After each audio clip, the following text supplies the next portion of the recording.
Appreciate you being here.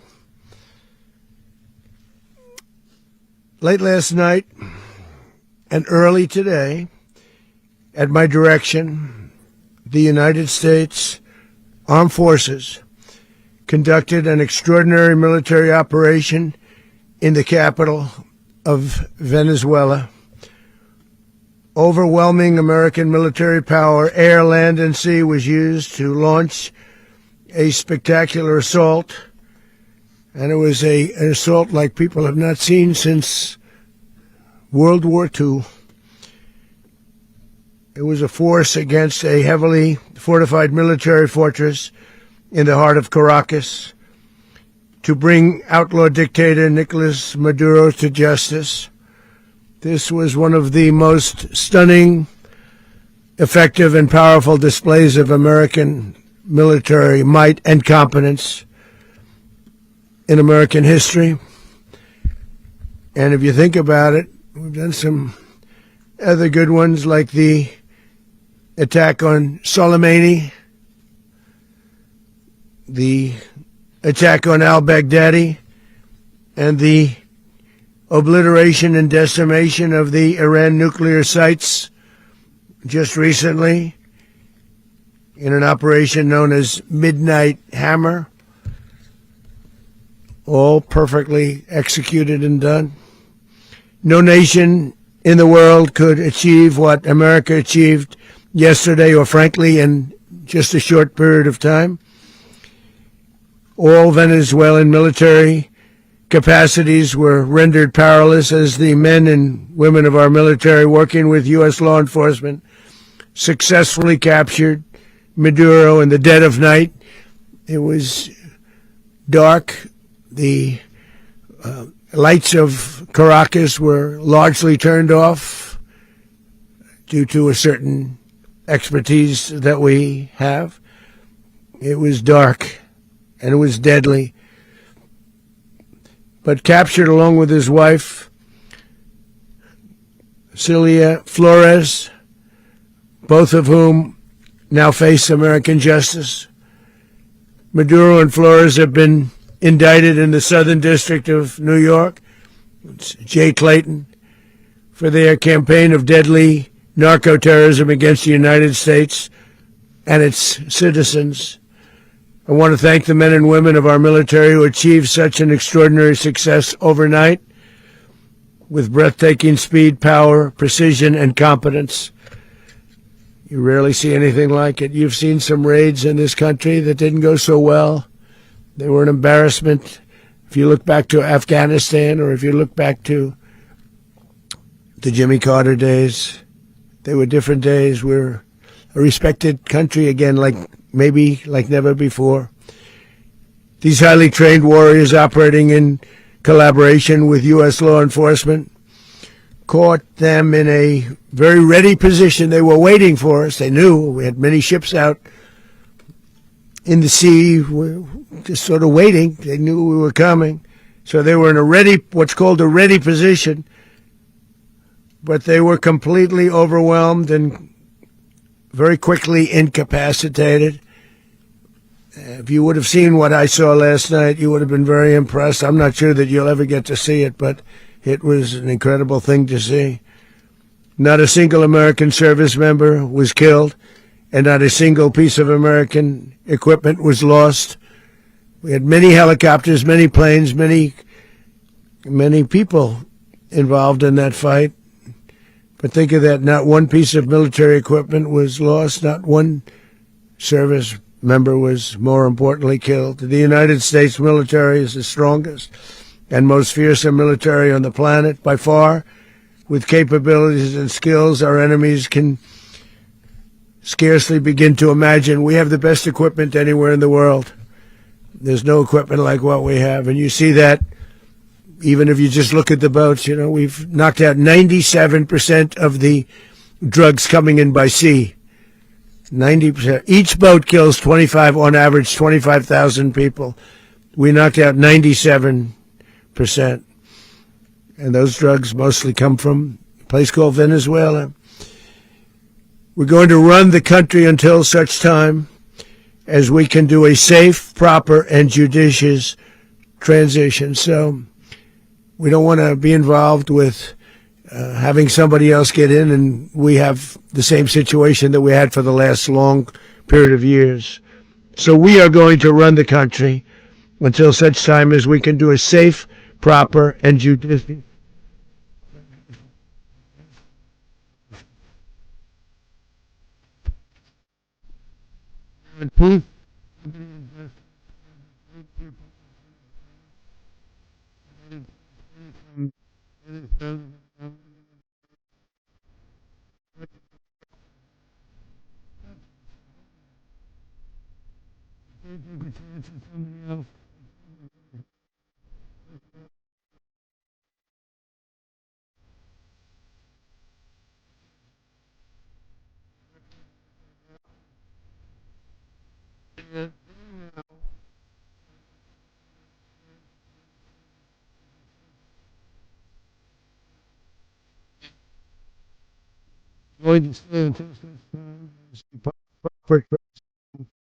Can take place. So we're going to stay until such time as we're going to run it essentially until such time as a proper transition can take place. As everyone knows, the oil business in Venezuela has been a bust, a total bust for a long period of time. They were pumping almost nothing by comparison to what they could have been pumping and what could have taken place. We're going to have our very large United States oil companies, the biggest anywhere in the world, go in, spend billions of dollars, fix the badly broken infrastructure, the oil infrastructure, and start making money for the country. And we are ready to stage a second and much larger attack if we need to do so. So we were prepared to do a second wave if we needed to do so. We actually assumed that a second wave would be necessary, but now it's probably not. The first wave, if you'd like to call it that, the first attack was so successful, we probably don't have to do a second, but we're prepared to do a second wave, a much bigger wave, actually. This was pinpoint, but we have a much bigger wave that probably won't have to do. This partnership of Venezuela with the United States of America, a country that everybody wants to be involved with because of what we were able to do and accomplish, will make the people of Venezuela rich, independent, and safe. And it will also make the many, many people from Venezuela that are living in the United States extremely happy. They suffered. They suffered. So much was taken from them. They're not going to suffer anymore. The illegitimate dictator Maduro was the kingpin of a vast criminal network responsible for trafficking colossal amounts of deadly and illicit drugs into the United States. As alleged in the indictment, he personally oversaw the vicious cartel known as Cartel de las Solas, which flooded our nation with lethal poison, responsible for the deaths of countless Americans, many, many Americans. Hundreds of thousands over the years of Americans died because of him. Maduro and his wife will soon face the full might of American justice and stand trial on American soil. Right now they're on a ship. They'll be heading to ultimately New York, and then a decision will be made, I assume, between New York and Miami or Florida. But we have people where the overwhelming evidence of their crimes will be presented in a court of law. And I've seen it. I've seen what we have. It's both horrible and breathtaking that something like this could have been allowed to take place. For many years after his term as president of Venezuela expired, Maduro remained in power and waged a ceaseless campaign of violence, terror, and subversion against the United States of America, threatening not only our people, but the stability of the entire region. And you all saw it. In addition to trafficking gigantic amounts of illegal drugs that inflicted untold suffering and human destruction all over the country, all over, in particular the United States. Maduro sent savage and murderous gangs, including the bloodthirsty prison gang, Tren de Aragua, to terrorize American communities nationwide, and he did indeed. They were in Colorado. They took over apartment complexes. They cut the fingers off people if they called police. They were brutal, but they're not so brutal now. And I just have to congratulate our military, Pete and everybody, and our National Guard, because the job that they've done, whether it's in Washington, D.C., where we have a totally safe city, where it was one of the most unsafe cities anywhere in the world, frankly, and now we have no crime in Washington, D.C. We haven't had a killing. We had the terrorist attack a few weeks ago, a little bit of a different kind of a threat, but we haven't had a killing in a long period of time, 6-7 months. We used to have on average two a week in Washington, our capital. We don't have that anymore. The restaurants are opening. Everyone's happy. They're going, they're walking their daughters, they're walking their children, their wives. They walk to restaurants. Restaurants are opening all over Washington, D.C. So I want to thank the National Guard. I want to thank our military. And I want to thank law enforcement. It's been amazing. And they should do it with more cities. We're doing it, as you know, and we're doing it in Memphis, Tennessee right now, and crime is down. We've just sort of started a few weeks ago, but crime is down now 77%. And the governor of Louisiana called, great person, and he wanted us to help him, as you know, in a certain very nice part of Louisiana. And we have done that. And it was a rough section, and we have crime down. I understand it's down to almost nothing already after 2.5 weeks. New Orleans, it's down to almost nothing, and we've only been there for 2.5 weeks. Can't imagine why governors wouldn't want us to help. We also helped, as you know, in Chicago, and crime went down a little bit there. We did a very small help because we had no working ability with the governor. The governor was a disaster, and the mayor was a disaster, but it knocked down crime. But we're pulling out of there. When they need us, we'll know. You'll know. You'll be writing about it. And likewise, Los Angeles, where we saved Los Angeles early on, where the head of the police department made a statement that if the federal government didn't come in, we would have lost Los Angeles. That's long after the fires. That's when they had the riots in Los Angeles. We did a great job. Got no credit for it whatsoever, but that's okay. It doesn't matter. We don't need the credit. But we'll be pulling out when they need us. They'll call, or we'll go back if we have to. We'll go back. But we did a great job in various cities.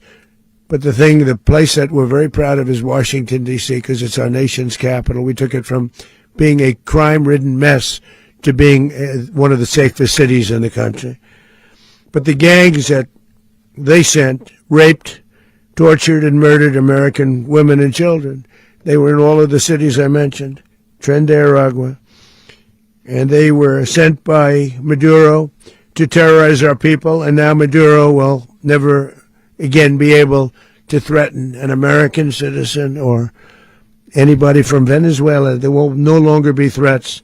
For years I've highlighted the stories of those innocent Americans whose lives were so heartlessly robbed by this Venezuelan terrorist organization. Really one of the worst. One of the worst, they say the worst.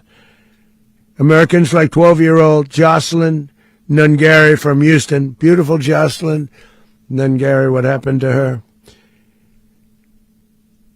They, as you know, they kidnapped, assaulted, and murdered by Tren de Aragua animals. They murdered Jocelyn and left her dead under the bridge. There was a bridge that will never be the same to so many people after seeing what happened. As I've said many times, the Maduro regime emptied out their prisons, sent their worst and most violent monsters into the United States to steal American lives. And they came from mental institutions and insane asylums. They came from prisons and jails. The reason I say both, they sound similar. Actually, prisons a little bit more hostile, a little bit tougher. a mental institution isn't as tough as an insane asylum, but we got them both. They sent from their mental institutions. They sent from their jails, prisons. They were drug dealers. They were drug kingpins. They sent everybody bad into the United States, but no longer. And we have now a border where nobody gets through. In addition, Venezuela unilaterally seized and stole American oil, American assets, and American platforms, costing us billions and billions of dollars. They did this a while ago, but we never had a president that did anything about it. They took all of our property. It was our property. We built it. And we never had a president that decided to do anything about it. Instead, they fought wars that were 10,000 miles away. We built Venezuela oil industry with American talent, drive, and skill, and the socialist regime stole it from us during those previous administrations, and they stole it through force. This constituted one of the largest thefts of American property in the history of our country. Considered the largest theft of property in the history of our country. Massive oil infrastructure was taken like we were babies, and we didn't do anything about it. I would have done something about it. America will never allow foreign powers to rob our people or drive us back into and out of our own hemisphere. That's what they did. Furthermore, under the now deposed dictator Maduro, Venezuela was increasingly hosting foreign adversaries in our region and acquiring menacing offensive weapons that could threaten U.S. interests and lives. And they used those weapons last night. Potentially in league with the cartels operating along our border. All of these actions were in gross violation of the core principles of American foreign policy, dating back more than 2 centuries. And not anymore. All the way back, it dated to the Monroe Doctrines. And the Monroe Doctrine is a big deal. But we've superseded it by a lot. By a real lot. They now call it the Monroe Document. I don't know. It's Monroe Doctrine. We sort of forgot about it. It was very important, but we forgot about it. We don't forget about it anymore. Under our new national security strategy, American dominance in the Western Hemisphere will never be questioned again. Won't happen. So just in concluding, for decades, other administrations have neglected or even contributed to these growing security threats in the Western Hemisphere. Under the Trump administration, we are reasserting American power in a very powerful way in our home region. And our home region is very different than it was just a short while ago. The future will be, and we did this in my first term. We had great dominance in my first term, and we have far greater dominance right now. Everyone's coming back to us. The future will be determined by the ability to protect commerce and territory and resources that are core to national security. These are core to our national security. Just like tariffs they've made our country rich, and they've made our national security stronger than ever before. But these are the iron laws that have always determined global power. And we're going to keep it that way. We will secure our borders. We will stop the terrorists. We will crash the cartels, and we will defend our citizens against all threats, foreign and domestic. Other presidents may have lacked the courage or whatever to defend America, but I will never allow terrorists and criminals to operate with impunity against the United States. This extremely successful operation should serve as warning to anyone who would threaten American sovereignty or endanger American lives. Very importantly, the embargo on all Venezuelan oil remains in full effect. The American Armada remains poised in position, and the United States retains all military options until United States demands have been fully met and fully satisfied. All political and military figures in Venezuela should understand what happened to Maduro can happen to them, and it will happen to them if they aren't just fair, even to their people. The dictator and terrorist, Maduro, is finally gone in Venezuela. People are free. They're free again. It's been a long time for them, but they're free. America is a safer nation. This morning, it's a prouder nation this morning because it didn't allow this horrible person and this country that was doing very bad things to us. It didn't allow it to happen. And the Western Hemisphere is right now a much safer place to be. So I want to thank everybody for being here. I want to thank General Raisin Kane. He's a fantastic man. I've worked with a lot of generals. I worked with some I didn't like. I worked with some I didn't respect. I worked with some that just weren't good. But this guy is fantastic. I watched last night one of the most precise attacks on sovereignty. I mean, it was an attack for justice. And I'm very proud of him, and I'm very proud of our Secretary of War, Pete Hegseth, who I'm going to ask to say a few words. Thank you very much.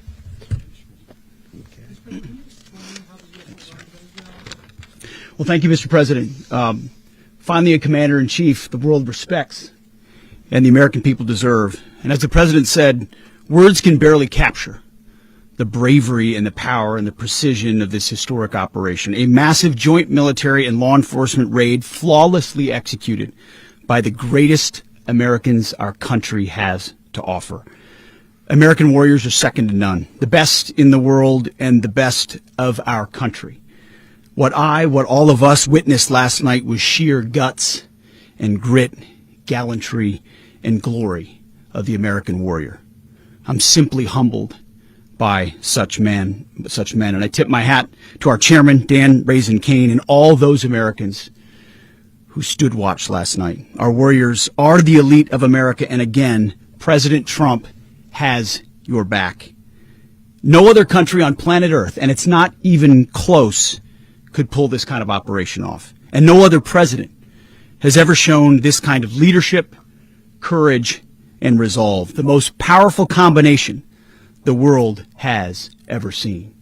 As the President said, our adversaries remain on notice. America can project our will anywhere, anytime.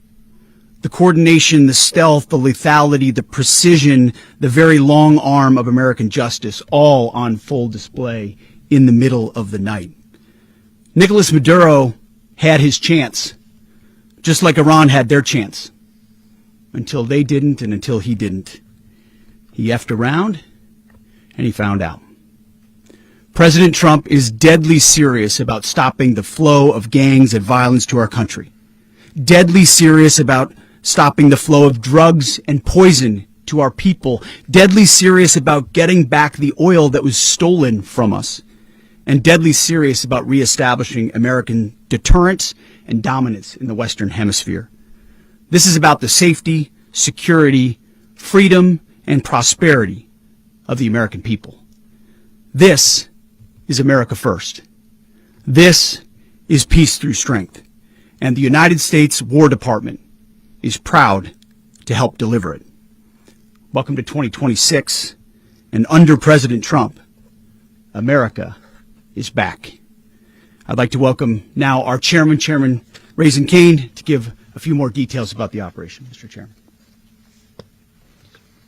Thank you, Mr. Secretary. Thank you, Mr. President, and good morning. Last night, on the order of the President of the United States and in support of a request from the Department of Justice, as the President said, the United States military conducted an apprehension mission in Caracas, Venezuela, to bring to justice two indicted persons, Nicolás and Cecilia Maduro. This operation, known as Operation Absolute Resolve, was discreet, precise, and conducted during the darkest hours of January 2nd and was the culmination of months of planning and rehearsal, an operation that, frankly, only the United States military could undertake.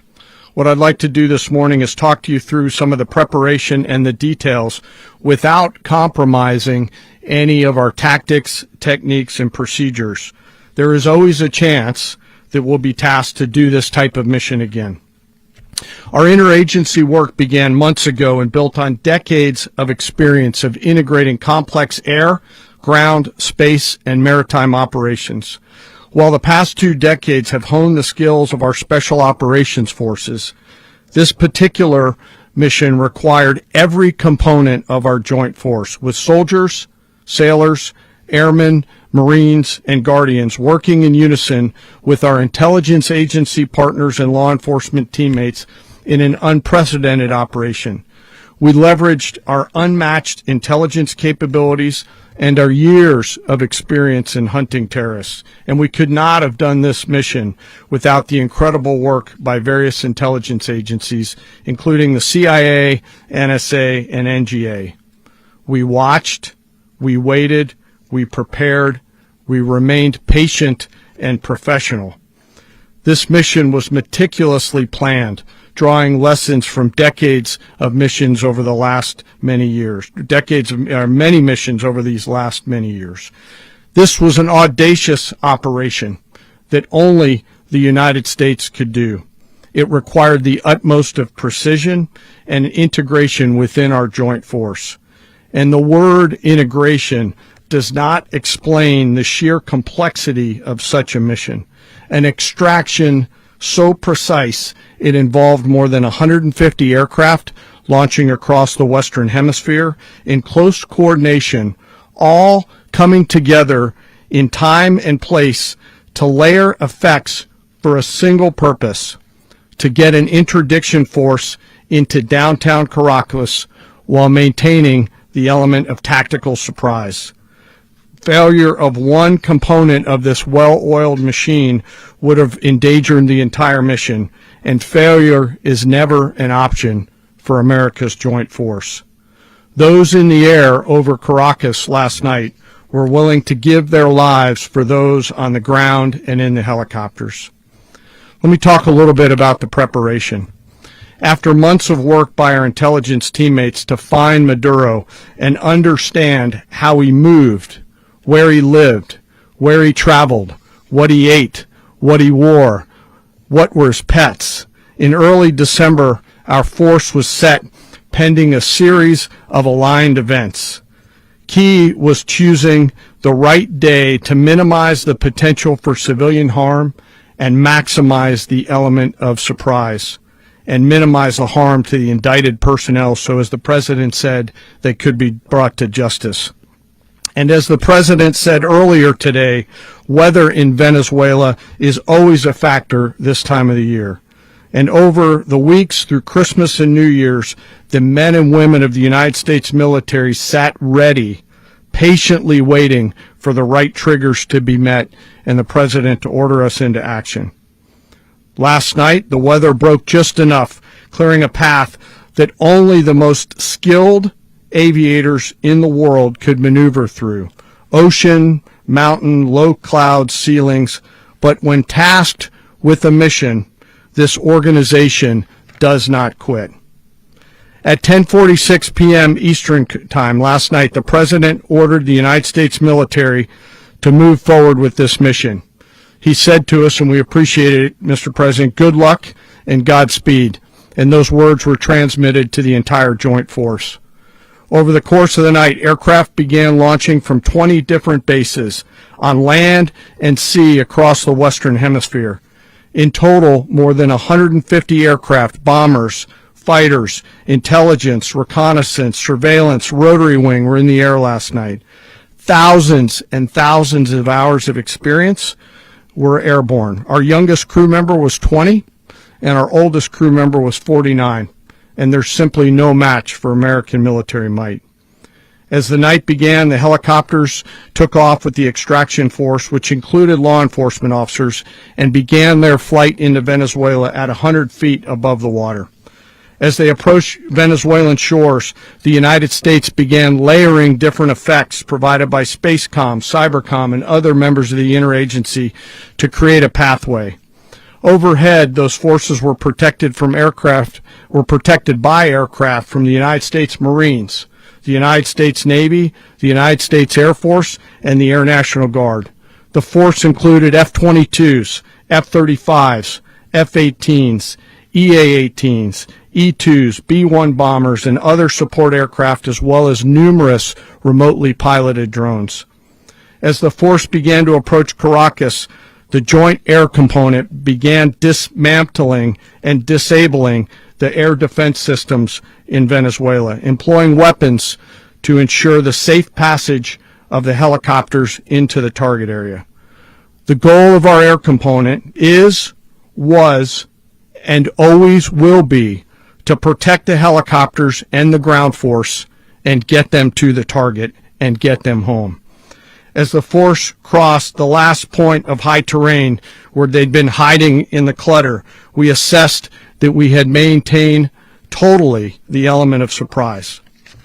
As the helicopter force ingressed towards the objective at low level, we arrived at Maduro's compound at 1:01 a.m. Eastern Standard Time, or 2:01 a.m. Caracas local time, and the apprehension force descended into Maduro's compound and moved with speed, precision, and discipline towards their objective and isolated the area to ensure the safety and security of the ground force while apprehending the indicted persons. On arrival into the target area, the helicopters came under fire, and they replied with that fire with overwhelming force in self-defense. One of our aircraft was hit, but remained flyable, and as the President said earlier today, all of our aircraft came home, and that aircraft remained flyable during the rest of the mission.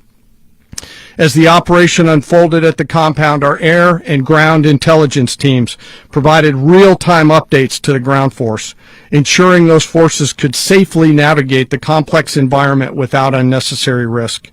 The force remained protected by overhead tactical aviation.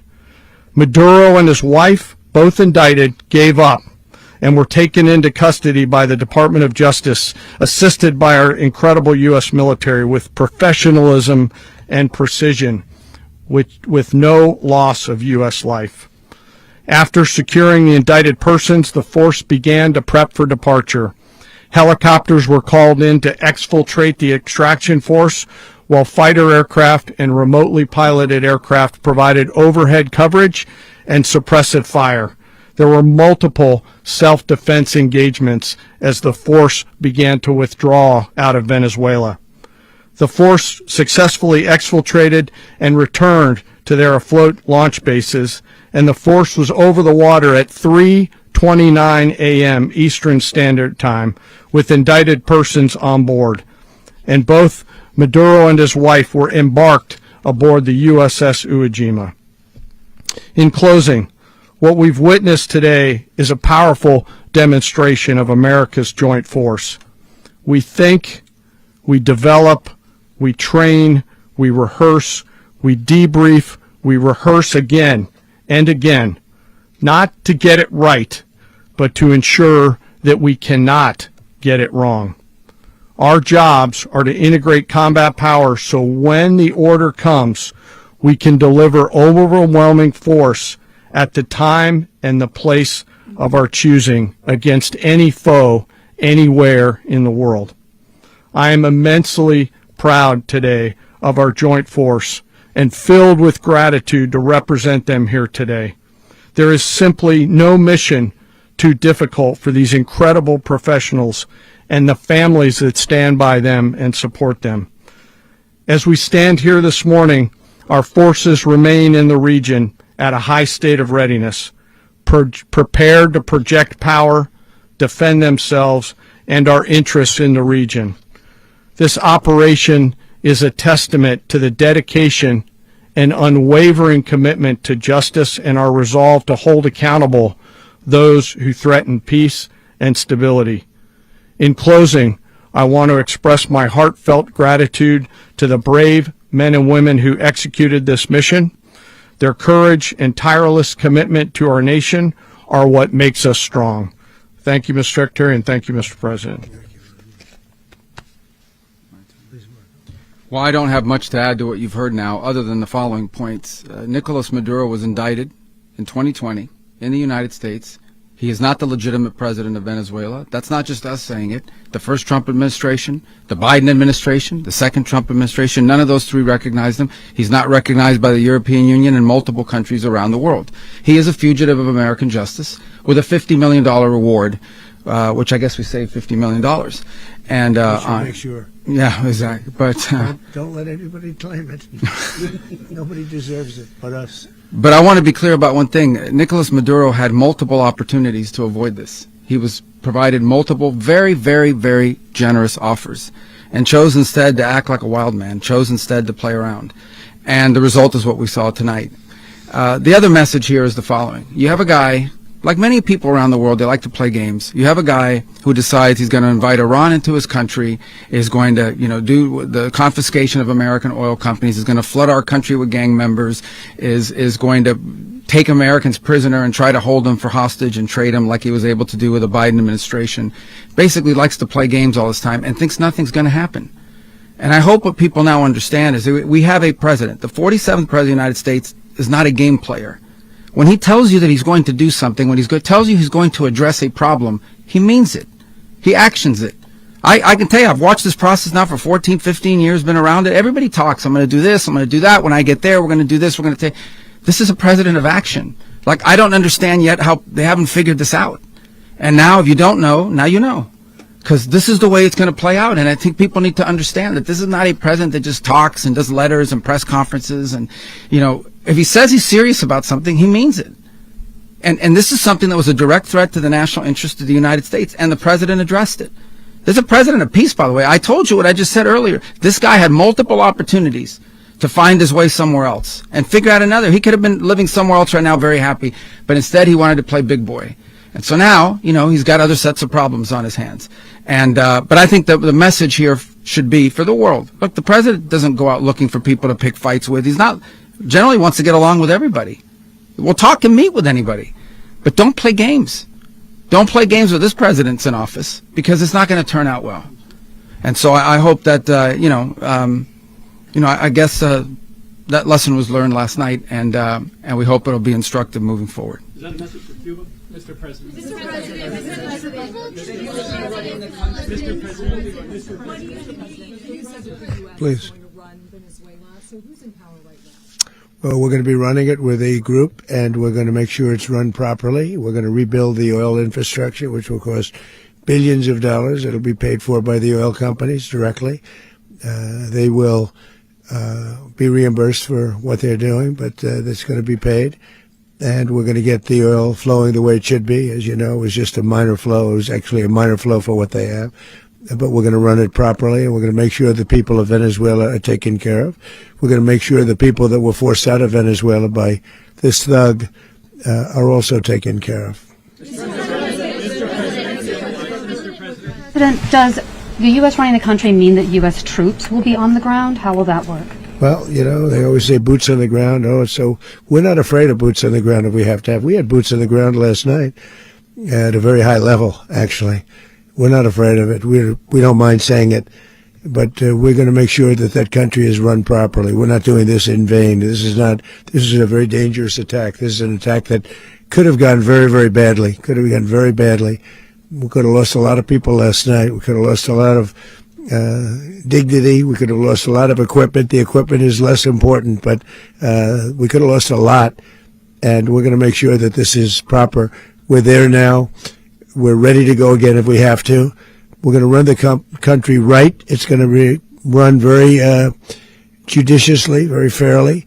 It's going to make a lot of money. We're going to give money to the people. We're going to reimburse people that were taken advantage of. We're going to take care of everybody. It's very important. We couldn't let them get away with it. They stole our oil. We built that whole industry there, and they just took it over like we were nothing. And we had a president that decided not to do anything about it. So we did something about it. We're late, but we did something about it. Yeah, please. Mechanism by which you're going to run the country? Are you going to designate a U.S. official Yes, to coordinate? it's all being done right now. We're designating people. We're talking to people. We're designating various people, and we're going to let you know who those people are.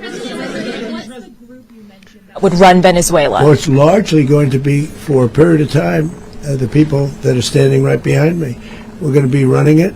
We're going to be bringing it back. It's a dead, I talk about a dead country. A year and a half ago, we were a dead country. Now we're the hottest country anywhere in the world. We're a country doing better than any country anywhere in the world.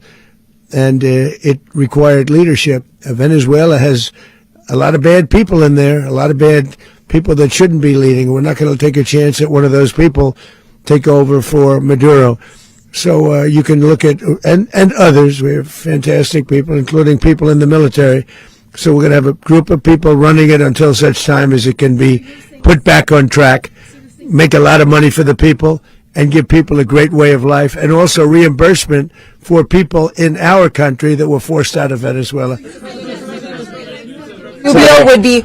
You said earlier today that you weren't going to back Machado to come back and be the opposition leader in your Fox and Friends interview. And then you also mentioned the vice president of Venezuela. Are you going to work with the vice president of Venezuela, or how do you foresee the relationship Well, going? I understand she was just sworn in, but she was, as you know, picked by Maduro. So Marco's working on that directly. He just had a conversation with her, and she's essentially willing to do what we think is necessary to make Venezuela great again. Very simple. Mr. President, Colombian President Gustavo Petro, a couple weeks ago, he said he's got to watch his ass. And today he said he's not concerned about anything happening to him in the aftermath of this operation. So just what your message is Well, about he that. has cocaine mills. He has factories where he makes cocaine. And, yeah, I think I stick by my first statement. He's making cocaine. They're sending it into the United States. So he does have to watch his ass. Mr. President, did you notify any members of Congress in advance? Marco, do you want to talk about that? Because you were involved in it. Sure. We called members of Congress immediately after. This was not the kind of mission that you can do congressional notification on. It was a trigger-based mission in which conditions had to be met night after night. We watched and monitored that for a number of days. So it's just simply not the kind of mission you can call people and say, hey, we may do this at some point in the next 15 days. But it's largely a law enforcement function. Remember, at the end of the day, at its core, this was an arrest of 2 indicted fugitives of American justice, and the Department of War supported the Department of Justice in that job. Now, there are broader policy implications here, but it's just not the kind of mission that you can pre-notify because it endangers the mission. Plus, if I could add one thing to that, Congress has a tendency to leak. This would not be good. If they leaked, General, I think it would have been maybe a very different result. But I have to say, they knew we were coming at some point, We had a lot of ships out there. They sort of knew we were coming. We went there. But Congress will leak, and we don't want leakers. You were one of the only people to watch this all play out live. What was Maduro doing when the U.S. forces entered what I assume would be his home? And also, was there any point where the U.S. was considering if Maduro pushed back or resisted killing Maduro? It could have happened. It could have happened. He was trying to get into a safe place. You know what a safe place is, all steel. And he wasn't able to make it to the door because our guys were so fast. They went through the opposition so fast. And there was a lot of opposition. People were wondering, did we get them by surprise? Sort of surprised, but they were waiting for something. There was a lot of opposition. There was a lot of gunfire. You saw some of it today. But he was trying to get to a safe place, which wasn't safe because we would have had the door blown up in about 47 seconds, they say on average, regardless of how thick the steel was. It was a very thick door. It was a very heavy door, but he was unable to get to that door. He made it to the door. He was unable to close it. Go ahead, finish. To be in the time being right now. Do you know his exact Well, whereabouts? eventually, ultimately, in the near future, he's going to be brought to New York. And where is he going to be held? Where is he going to be held in New York? Do you know? That's going to be up to the officials that do these things. Mr. President, the U.S. has something of a mixed track record of ousting dictators without necessarily a plan for what comes afterwards. Not with Did me. that weigh on your decision? Well, that's when we had different presidents, but with me, that's not true. With me, we've had a perfect track record of winning. We win a lot, and we win. If you look at Soleimani, you look at al-Baghdadi, you look at the Midnight Hammer. Midnight Hammer was incredible. Right now, you wouldn't have peace in the Middle East. We have essentially peace in the Middle East because of that. If we weren't successful with Midnight Hammer, you wouldn't have peace in the Middle East. So, with me, you've had a lot of victory. You've had only victories. You've had no losses. Yeah. How long do you expect the U.S. to run Venezuela, and how soon do you want Venezuelan people to hold elections? So I'd like to do it quickly, but it takes a period of time. We're rebuilding. We have to rebuild their whole infrastructure. The infrastructure is rotted. it's actually very dangerous. It's blow up territory. Oil is very dangerous. It's a very dangerous thing to take out of the ground. It can kill a lot of people. It has killed a lot of people doing just that. The infrastructure is old. It's rotted. Much of it is stuff that we put there 25 years ago, and we're going to be replacing it. And we're going to take a lot of money out so that we can take care of the country. Yeah. Are you saying that Secretary Rubio and Mr. President, China, Russia, and Iran have interests in Venezuela. How does this operation affect your relationships with them when it comes to the oil and drugs? And Russia, Russia when we get things straightened out. But in terms of other countries that want oil, we're in the oil business. We're going to sell it to them. We're not going to say we're not going to give it.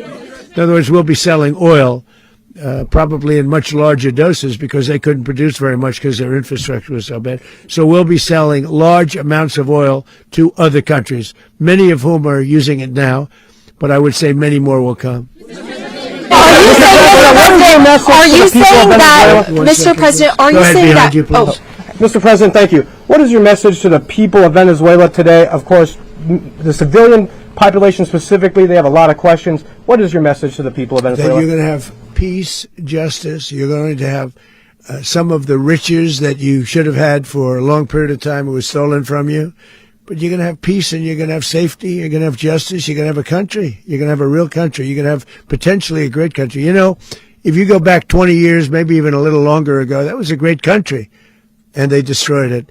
Remember I said that if we lose this election, the United States will be Venezuela on steroids. That's what would have happened. Had we lost the election, the 2024 election, we suffered so badly. When you look at the border from 2020, what they did, what Joe Biden administration did to our country should never be forgotten. But if we had to go through another year of that, we would be exactly where Venezuela was in terms. I used to say, if they win, we're going to be Venezuela on steroids, and that's what would have happened. President, thank you. Are you saying that Secretary Hegseth and Rubio are going to be running Venezuela, and will you be sending in U.S. military troops to provide? There's going to be a team that's working with the people of Venezuela to make sure that we have Venezuela right. Because for us to just leave, who's going to take over? I mean, there is nobody to take over. You have a vice president who's been appointed by Maduro. And right now she's the vice president, and she's, I guess, the president. She was sworn in as president just a little while ago. She had a long conversation with Marco, and she said, we'll do whatever you need. I think she was quite gracious, but she really doesn't have a choice. We're going to have this done right. We're not going to just do this with Maduro, then leave like everybody else, leave and say, let it go to hell. If we just left, it has zero chance of ever coming back. We'll run it properly. We'll run it professionally. We'll have the greatest oil companies in the world go in and invest billions and billions of dollars and take out money, use that money in Venezuela. And the biggest beneficiary are going to be the people of Venezuela. And also, I can't stress this strongly enough, the people that got thrown out of Venezuela that are now in the United States. And frankly, some want to stay and some probably want to go back. Yeah. In the country, and were any of the detained Americans? Well, right now they're very protected because nobody's going to mess with us. They're very protected. The people of, and we let them know that you better not touch one of them. Are you concerned that bad elements of the Maduro regime will remain in place? Well, we know who they are. We're on them, and they're acting much differently now than they would have acted 2 days ago. Okay, wait, behind you, please. Mr. President, why is running a country in South America America first? Well, I think it is because we want to surround ourselves with good neighbors. We want to surround ourselves with stability. We want to surround ourselves with energy. We have tremendous energy in that country. It's very important that we protect it. We need that for ourselves. We need that for the world. And we want to make sure we can protect it. Yes, sir. Please, go ahead. Yeah, is there a message here for Cuba and Diaz-Canel? Well, Cuba's an interesting case. Cuba is, not doing very well right now. That system has not been a very good one for Cuba. The people there have suffered for many, many years. And I think Cuba is going to be something we'll end up talking about because Cuba is a failing nation right now, very badly failing nation. And we want to help the people. It's very similar in the sense that we want to help the people in Cuba, but we want to also help the people that were forced out of Cuba and living in this country. Do you want to say something about that, Marco, please? Well, I mean, I just gave you a statement a few minutes ago about, when the president speaks, you should take him seriously. So suffice it to say, Cuba is a disaster. It's run by incompetent, senile men, and in some cases, not senile, but incompetent nonetheless. It has no economy. It's in total collapse. And by the way, they were, all of the guards that helped protect Maduro, this is well known, their whole spy agency, all that were full of Cubans. I mean, it's amazing. This poor island took over Venezuela in some cases. One of the biggest problems the Venezuelans have is they have to declare independence from Cuba that tried to basically colonize it from a security standpoint. So, yeah, look, if I lived in Havana and I was in the government, I'd be concerned, at least a little bit. Cutting off the oil flow to Cuba from Venezuela? Well, the president already announced a week ago that anything that's sanctioned oil, it's not going to be allowed to get there. So that's a pre-existing. The answer is yes. Yes. Opposition leader Machado, and have you been in contact with her? No, we haven't. No, we haven't. Mr. President, on Monday. Oh, I think it would be very tough for her to be the leader. She doesn't have the support within, or the respect within the country. She's a very nice woman, but she doesn't have the respect to be the leader. Is it possible that the U.S. ends up administrating Venezuela for years?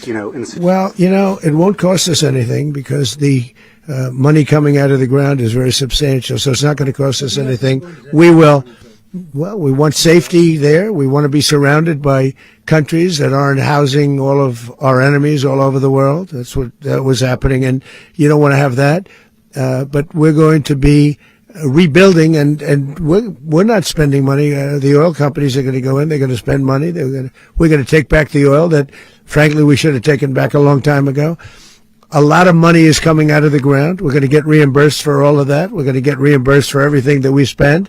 So it's going to be a very important.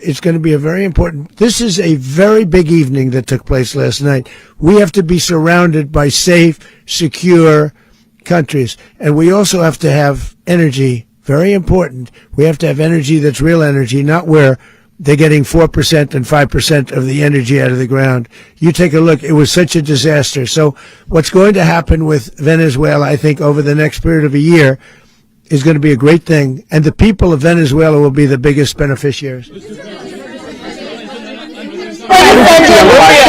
military. Mr. President, thank you. What did you last speak to Maduro about when you spoke? And is the Well, I don't want to get war into with the Venezuela? conversations, but I did have conversations with him, and I said, you got to surrender. And I actually thought he was pretty close to doing so, but now he wished he did, yeah. You said that Maduro is responsible for drug trafficking. You recently pardoned the former president of Honduras, who was convicted of many drug trafficking. Can you explain how these two situations are different? And would you ever pardon Maduro? I endorsed, as you know, the winning president, the man who won in Honduras. I endorsed the man who won in Chile. I endorsed the man who won in Argentina. And we are doing very well with that whole group. What the man that I pardoned was, if you could equate it to us, he was treated like the Biden administration treated a man named Trump. That didn't work out too well for them. This was a man who was persecuted very unfairly. He was the head of the country. He was persecuted very unfairly. And there are a number of them. And we felt that it was a very unfair situation that happened to him. He's also a party member of the man who won. So obviously the people liked what I did. And one of the reasons that was done is because of the fact that the party in power felt very strongly that that man was treated very badly. I studied it very quickly, and then I studied it in great detail. I went to a lot of the people standing behind me, and they felt that that man was persecuted and treated very badly. That's why I gave him a pardon. You referenced boots on the ground earlier. Can you just sort of button this up? Do you envision the U.S. military having a presence in Venezuela as the U.S. runs that Well, country? no, we're going to have a presence in Venezuela as it pertains to oil, because we have to have, we're sending our expertise in. So you may need something, not very much. But no, we're going to be taking out a tremendous amount of wealth out of the ground. And that wealth is going to the people of Venezuela and people from outside of Venezuela that used to be in Venezuela. And it goes also to the United States of America in the form of reimbursement for the damages caused us by that country. So I want to thank you all very much. Thank you. Do you have one? Yes, please. You were so nice before. I'm going to give you the final question. Go Thank ahead. you, Mr. Unless it's a President. bad question, in It's which about case I'll Putin. go one word. It's about who? It's about Putin, if you want. About Putin. Well, that's Okay. always nice You had to a phone- talk about Putin. You had a phone call with him Yeah. on Monday. Did he talk at all about Maduro? Did y'all talk about this? No, we didn't. And We then- never spoke about Maduro. Are you mad at him right now? I mean, there's this I'm not intelligence. thrilled with Putin. I'm not thrilled with Putin. He's killing too many people. I thought that would be so. I settled 8-quarter war. You know what the 1 quarter was? Thailand and Cambodia. I did it again. They broke out, and I did it in about 5 hours, and I settled it. I'm giving myself 1 quarter, so I'm up to now 8 1/4. In other words, I settled the war, but then they broke out. They had a pretty bad breakout over the last 4 days. I got them to go back to peace. So I only give 1 quarter. I thought the easiest one would be, one of the easier ones would be Russia, Ukraine. It's not. And they both have done some pretty bad things. And look, that's Biden's war. That's not my war.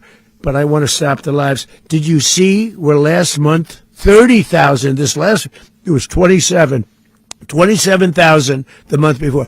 30,000, mostly soldiers, were killed this last month. 30,000. I want to stop that. You know, I got NATO to pay 5% instead of the 2% that they weren't paying. They weren't paying 2, now they pay 5. And we send them a lot of munitions. We send them a lot of things, missiles and various other things, a lot. And they pay. The United States is not losing money. We're probably making money on that. It's the last thing I care about. I just want to stop all those people. We're losing human beings. They come from 2 places that are very far away. But if I can stop, because it's something I've been pretty good at doing, deals, I guess. It's all a deal. Life is a big deal. But if I can stop that war and stop 30,000 young people, in addition to the fact that people are being killed in Kiev, people are being killed in other cities throughout, a much smaller number, but they're being killed, viciously killed. So I'm not happy about it. I thought that would be something that would get solved. We have Mr. Witkoff here. I think that we're making progress, but that's a war that should have never happened. If I were president, it would have never happened. Putin says it. Everybody says it. If I were president, that would have never happened. But I inherited that war. That was Joe Biden, Zelensky, and Putin. I came into the situation, and it's a mess. And I will say this. I watched an operation last night that was so precise, that was so brilliant. I mean, it was incredible. If we had our people, like this general, and our people involved, that war would not have gone on very long, that I can tell you. That war, to use an old term, that war has become a bloodbath, and we want it to get stopped. Thank you very much, everybody.